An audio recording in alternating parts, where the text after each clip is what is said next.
What's happening, everybody? Man United are out of the FA Cup again. Another cup competition. It's only January. We crash out 2-1 to Brighton.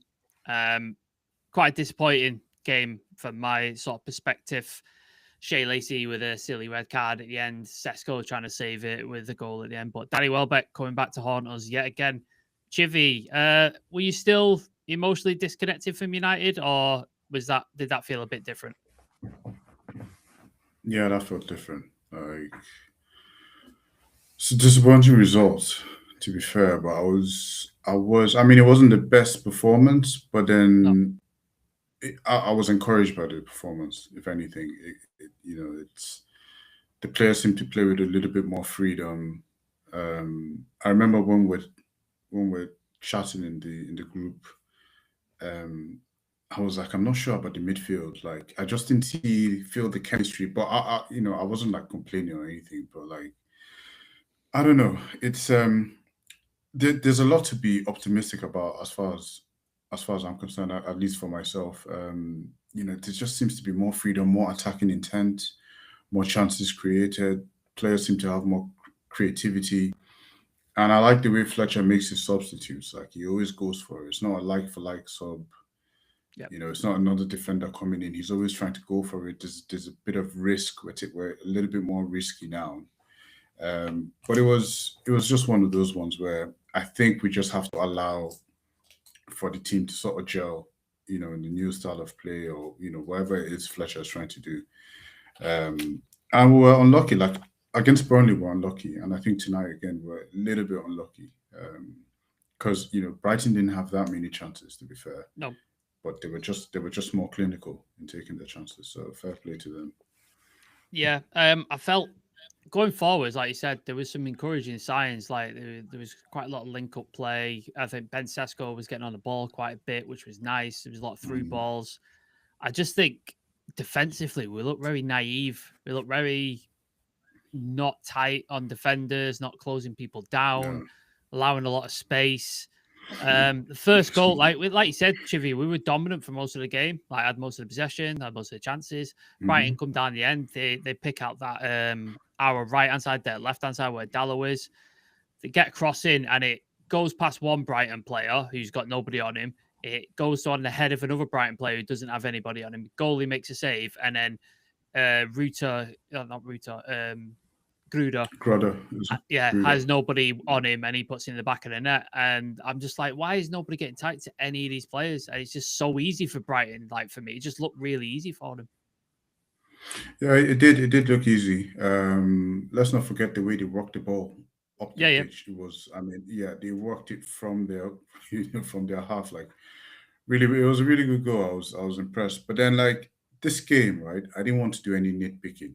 I didn't want to be like, oh, why didn't this player track him? Or I just wanted to enjoy a game of football again because I haven't yeah, enjoyed one in a long time. And I've watched football long enough to understand that sometimes this is what happens. Like things just go wrong. Sometimes it just doesn't click. Sometimes it's not your day. Like when we played under Fergie, like I just want people to understand that it wasn't like we weren't going out every single day and smashing teams. Like we were having stinkers. Like we played, Middlesbrough was like a bogey team for us then. Like we used to yeah, lose to them. So there will be performances like this, but it's just now with the current climate and the current culture and the way the fan base is online and stuff like there's too much demand, there's too much emphasis on perfection, and I don't think it's a realistic way to do it. Now I'm not making excuses for the team. I'm just saying like today I just couldn't be bothered to be nitpicky as far as the way players were. I just wanted to see something that was positive, something that I could look forward to again, something that could give me a little bit of belief going forward. If you see what I mean. yeah, So yeah, I was kind of pleased with that. But then yeah, the way we conceded, I mean, it's it happens. It happens. yeah. I thought as well a lot of the attack, especially when we got to the final third, it just seemed like that last pass or that last touch or that last sort of Mm, thing let us down every single time. yeah, Obviously, the opening two yeah. minutes, Dallo has two great chances and his touch lets him down. Cunha has that Mm, chance and the shot isn't there. Bruno has the shot and the goalie gets down low and stuff. It just seems like the quality and the sort of the attacking, like killing instinct at the end just sort of let us down because we got into lots of good positions and we sort of pushed forward quite a lot. But I feel like there's something lacking at the end. We did. And then it was just down. Sometimes it was just down to individuals. Even though I've been a harsh critic of Bruno, like years to come, this season I've been quite. He's kind of won me over, but you could tell like he's still a little bit rusty from not being fit, out. is he? And he's not fit yet. Yeah, so some of the passes were a bit rushed, because what I saw from Bruno this season was a lot of like mature play. Like he was a lot more productive with the ball, with the decisions that he makes. But today some of the passes were a bit rushed. Cunha as well. He's really trying my patience, like really, really, because like he's got the energy and all that kind of stuff. But then some of the decisions he makes on the ball, like in attacking areas, like I don't know, like I expect him to always have his head up when he's playing. Like if like how Rashford and Garnacho used to always have their head down when they're playing and they don't have any awareness. Like I don't know why I'm seeing that from Cunha, but I don't want to complain too much. It was just a few bad decisions in attacking play that kind of cost us. And sometimes when it's not your day, man, it's not your day. Like we weren't played off the pitch. It wasn't like we're dominated or anything. It just wasn't happening. Yeah, I felt as well like there was certain players who I expected a bit more from. Like Mason Mount, I thought was ineffective. Like I just didn't think he offered anything most of the game. Maybe that's because he was played out on the right. I think he's much better on the left, but there's that. Like you said, Bruno was rusty. I felt like you said, I liked the midfield when we started up, but maybe we were missing Casemiro with that incisive passing and being able to sort of create stuff out of that. I thought Kobbie Mainoo was fine. I didn't think he pulled up any trees. I don't think he was amazing, but I thought he was fine. So yeah, just all the players that you expect something from, I was kind of like, there's something missing there. There's something not quite there. I just felt like that whole right-hand side kind of died up until Shea Lacey came on. Like we are missing Ahmad and Mbeumo, aren't we, on that side? We are, but man, it's unfortunate that Lacey's going to be out because I'm sure he probably had an eye on the City game, but yeah, he's quality, man. I'm not one to jump the gun and start praising players and all that, but what I saw from him, just apart from the quality, was just the courage. Like whenever he had the ball, like there was a time when, like Brighton had two players on him. There were times when they would have two players, and he just looked like it's just another Sunday afternoon. Like he didn't seem phased by it at all. He tried to take them on. He passed. Yeah, he wasn't rushing his shot. He was making the right decision. So it's great to see him, man. It's good. I'm really surprised because initially I thought all the talk around him was just like hype. I wasn't really a believer in the whole Lacey thing. I was just like, yeah, okay, it's another one. But yeah, I was so impressed. To your question though, Ahmad and Mbuemo should be back by tomorrow, back in the UK. I believe. Yeah, should be back for the derby, which we're going to need. They should be back for the derby, yeah, at the very least. Yeah, because what's his name? Who played against us? Who used to play for us? The guy with the his name is right there. The Tunisian guy with the long hair. Oh, Hannibal. Hannibal, yeah. Yeah, Hannibal just got kicked out, and then he immediately came back and played for Burnley against us because he was at AFCON with Tunisia. So yeah, I think Mbeumo and Ahmed should be back soon. I will probably have them for the derby on Sunday, so that should be interesting to see how they're doing. Gonna get to the comments to see what people are saying. Tim99, a bit lost for words, but did predict that scoreline. Weak Brighton side or another cup in the first game. Pathetic. Andy Inyos played a blinder, stated that being the game the worst I've seen since Eric Ten Hag and Ole. But hey, the vibes are back. 40-game season will be our lowest games in 111 years. Rock bottom. Ray Savage, poor ball control. People are not happy in the comments, man. Dallo looks like he's being controlled by someone just learning FIFA. Sometimes pushes the wrong button. Setup was terrible. Defenders don't follow Ruto and Wilbeck all game. UTFR, worst season last 40 years. What a circus for club. James McGrogan, where has it gone? There it is. Dallo needs to be the first one out the door. I know he's been better, but that was still poo. Now that Dallo's dad has been sacked, he should be put up for sale. Dallo's dad. Fucking hell. Yeah, people are not happy. God. It's been a shit season, so I get it. People are like expressing how the season is. I understand, but it's fine.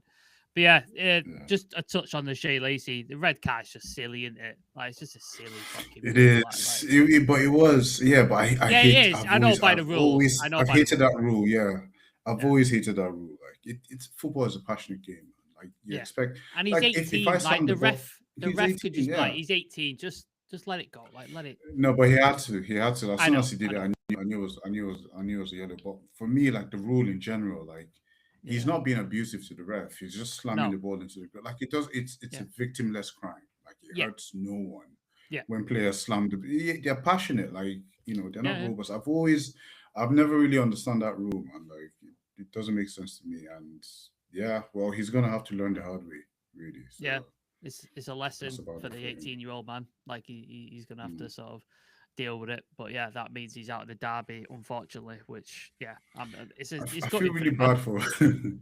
I feel bad for like because listening to like hearing the comments, like everyone's like upset, and I feel like I'm supposed to be upset, but I don't know. I'm numb to it. You're numb to it now. Yeah, like I'm just numb. Like I don't really feel. I'm not. I don't have the venom in me. Like I'd sleep well tonight, like without. And I look forward to the game, but it's been a crap season, to be fair. Yeah, another shit season for United. As we head towards Manchester City, and we still don't have a manager or any sign of a manager as of yet. So it'll be interesting. Just what do you think? a few more. Sorry, go on. What? Go on. Sorry, go on. I was just saying, what do you think about the manager situation? Like, who would you? I'm leaning towards Carrick just because I remember how Ollie ended, and I know a lot of people are excited, and it was some of the best football that I've seen, but the way it ended was abysmal. And I thought under Carrick we looked set up quite well. Who was the Champions League game that he had? I can't remember. It wasn't Atletico, was it? Is it Atletico? Yeah, it was a Spanish. Yeah. Side, anyway, I thought I liked the setup and I liked that, so I'd like to see Carrick given the chance, but we'll see. He's probably going to end up beating Ollie, isn't it? Like, I think that seems to be the way it's swinging. But if it was, I think they would have already announced it. That's the thing. Like, do you reckon? Yeah, I feel like if they did want him, I feel like because he made himself available like quite early. So I feel like they would have already. I mean, we would have known by now. Like it would have been clear, but we'll see. Yeah, it's a little bit frustrating because, like, I'd love to see because, like you said, the season's not over. Like, we could easily get a Champions League place, a European place. Like, season's not over. So I'd love to see somebody come in and like take a hold of this team and try and get something. But I understand as well, all the best managers that you want are not available till the summer. So it's one of those really. It is one of those. Just on the sort of rest of the game, we sort of tried to fight back into it towards the end. Benjamin Sesko, who I thought in the first half was good. I thought his touch sometimes letting down. There was a couple of things, but really good header from the back. There was a comment I saw who put it in. I just want to shout him out because I thought he was good. There we go. James McGuigan. I want to see Ben throw his weight around a bit more. You're 6'5", lad. Bloody use it. Yeah, I thought he was sometimes a bit soft with defenders. What do you think? Do you think he needs to sort of use his size a bit more? Possibly. Yeah, no. I think so, but I think that will come with time. Like some of these things are just they're learned. Like it doesn't come natural to some players, and I just think it's one of those things that just comes with time, comes with experience. He's from the Bundesliga, a very technical sort of league, it's not where it's not as physical as it's not really physical. It's more, some more technical. So I think with time he would learn to then use his body. He uses his height already, his jumping ability, but then. In the Prem, you would have to be a little bit more physical, maybe a bit more dirty as well, like the way you play with, leave an elbow somewhere on the defender sort of thing, so that they think twice next time, So, I 100% agree with that. Yeah, I think he needs to be a bit more physical. But and aggressive as well, I think. He scored 3 goals now, 2 games. Are you happy to see the sort of output for him now, like so far? Like, you starting to see what he's Absolutely. about? Yeah. Because when we went back to a 4-3, whatever, back four, I think I put it in the chat the other day, just before we played, when I was like, the striker will score, whoever plays in the striker position. And I just love to see that again, where our strikers are getting chances now. Like, we don't have to Yeah. constantly rely on Bruno or constantly rely on Bruno, that sort Yeah. of thing. Now we play in such a way that allows our number nines, our front men, to get chances. And if you give them 3, 4, 5 chances, they're bound to bury one at least, Yeah. or at least come close. So yeah, it's really good to. And strikers, more than anyone on the pitch, thrive off confidence. Like, there's Yeah. no other position. Striking, and goalkeeping. Those are the 2 positions that thrive on confidence. Like, if you get a goal or you save a penalty, like, your confidence goes through the roof, and it sets the tone for the next 2, 3, 4 games. So now he's gonna get used to the feeling of scoring for United again, and it can only just get better from now on. So I think these are some of the intangible things that I look at that make me not feel too, Sure. too negative about what's coming in the future. Like, we're also the FA Cup, fine, but I think we can still achieve Europe. Yeah. So Yeah. I like that he's hit a good time to a goal scoring form. Obviously, we didn't win against Burnley. We lost tonight.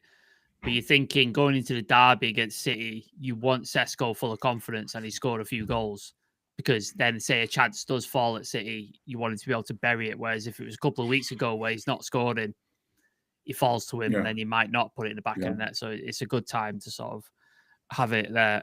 Couple more comments I just wanted to get into. Steep learning curve for Lacey from Team 99. Yeah, absolutely. yeah. Andy, positive as always. Andy, the real problem everyone knows is going to go and get worse now. We'll probably finish 12th, and Ineos will call this progress. There you go. Cheers, Andy. Always the optimist, man. Always the optimist, Andy. To be honest, Sam, regardless of who the head coach is, it's probably going to be Ollie, Carrick, and Fletch one way or another. Yeah, they seem like the candidates that are going to be the thing. I don't get why Ollie or Carrick do differently to Fletcher. This further makes Wilcox look like a twat for the premature sacking. We need midfielders. James McGorgan, thoughts on the permanent in the summer, you two? Who would you both like and why? Who would you like, Jivy, to come in the summer? That's a tough one. I have always I want a Spanish manager. I don't care who. I just want a Spanish manager. I would love that. I would also love Xavi, and I just feel like they have a certain understanding of the modern game better than anyone else. Like, because they're able to, and they've evolved the game. Like, the way we play now, the way football has evolved over the last couple of years, is because of the Spanish influence, and it's cut across the Prem, the Bundesliga, not so much Italy, but you could see that, I could sort of see, and yeah, I want, they play football where it's like they dominate the ball, they have controlling football. Yeah, that's it. They control the game the whole time. They have the ability to be very, very pragmatic. They have it's fluid. Look at what's his name, the manager of the Spanish team, De La Fuente or whatever his name is. De La Fuente, yeah. I just love the way Spain played. Like, they were very, very efficient in the way they played. They didn't overdo the tiki-taka thing. They were able to adjust to any team that they played against. And then when they lost Rodri in the semi-finals, Zubimendi steps in, and it's like the system just carries everything. So Zubimendi steps in, and then it doesn't really they don't really skip a beat. They keep going. So if I could get Luis Enrique, that would be like a dream come true, honestly. Yeah. But I would like just go and find. It doesn't have to be a big name, or just find someone who knows how to play football, like who knows how to dominate, who knows how to play dominating football. So I don't know. I haven't really given it much thought because there's not too many people out there. Yeah. What about yourself? Yeah, like Nagelsmann would probably be my number one. I think he's a really interesting coach. He's unorthodox. He's managed top clubs. Like, he's worked his way up. He was at Hoffenheim, RB Leipzig, Bayern Munich, and now he's at the German national coach. So he's managed, egos and superstars. He's worked with Vivell before about like how RB Leipzig operate with young talent and bringing stuff through. So I like him a lot. But yeah, Luis Enrique would be a dream. Like if you get Luis Enrique, go get him. Please get him. But I don't know how realistic. About Tuchel? Is it true about Tuchel that he's only with England for the tournament and then he's free after? Yep. So that's true. Yeah. His contract only runs to through the World Cup, so he would be available as well. Enrique, there's rumors that he's not going to sign a new deal, so he's gettable. Iriola's out of contract. Glasner's out of contract. Like, there's a lot of people available in the summer, so I think that's why they're waiting until that point, because your choice is so much better. So, yeah, it's Enrique. I'm trying not to dream too much because he was asked about it, and then he was like, "It's today, April Fools." Did you hear what? Yeah.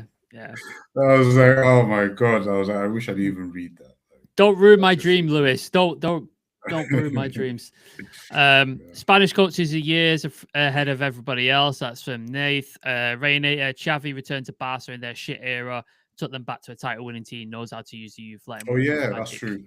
Yeah, people are agreeing with you. No way Enrique comes to this shit show unless a miracle happens and we get Champions League. James McGrogan, Nagelsmann is my pick as well, Sam. 2 words, gegenpress. Yeah, it didn't go too well under Ragnick, gegenpress, but yeah, I get what you mean. Kevin Hughes, do not use interim managers. Justin saying sack the board. People are not happy, which is fine. Like, I understand. I get it. I really do. Yeah. But yeah, I shouldn't laugh, but yeah. No. Like you're like, people have different opinions. People in different aspects in the mind and stuff. Like, it is what it is. We could have the road best, but until clowns are gone, they will piss off the Tuchels, etc. Yeah, Tuchel falls out with people, doesn't he? Quite a lot. So maybe working with Wilcox might be a bit of a sort of fractious relationship. I don't know. It's interesting. Yeah, Chivy, we're out of the FA Cup, we're out of the Carabao Cup, we're not in Europe. So it's 1 game a week now until the end of May. Got City next, followed by Arsenal, the as we know, the Chivy derby.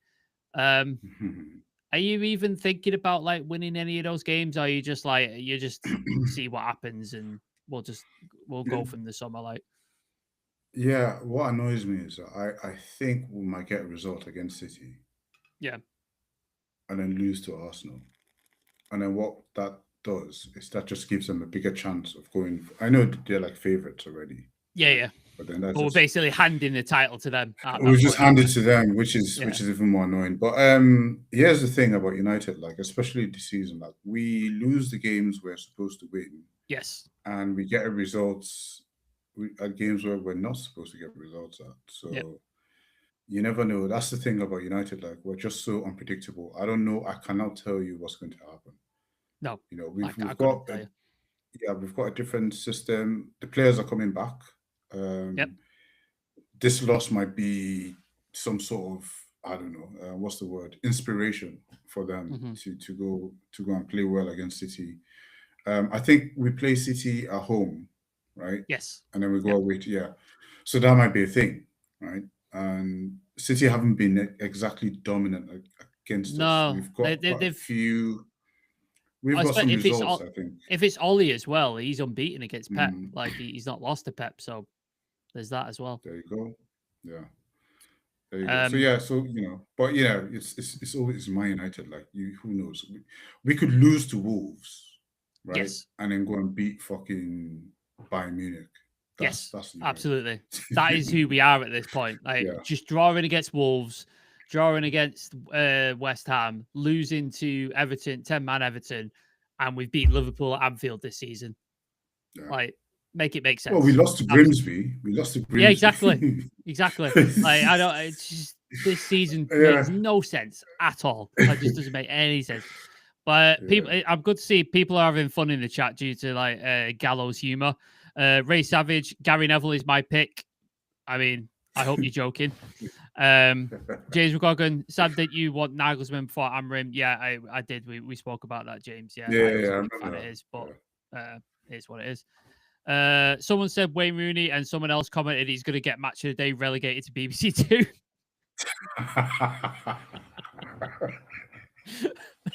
You know.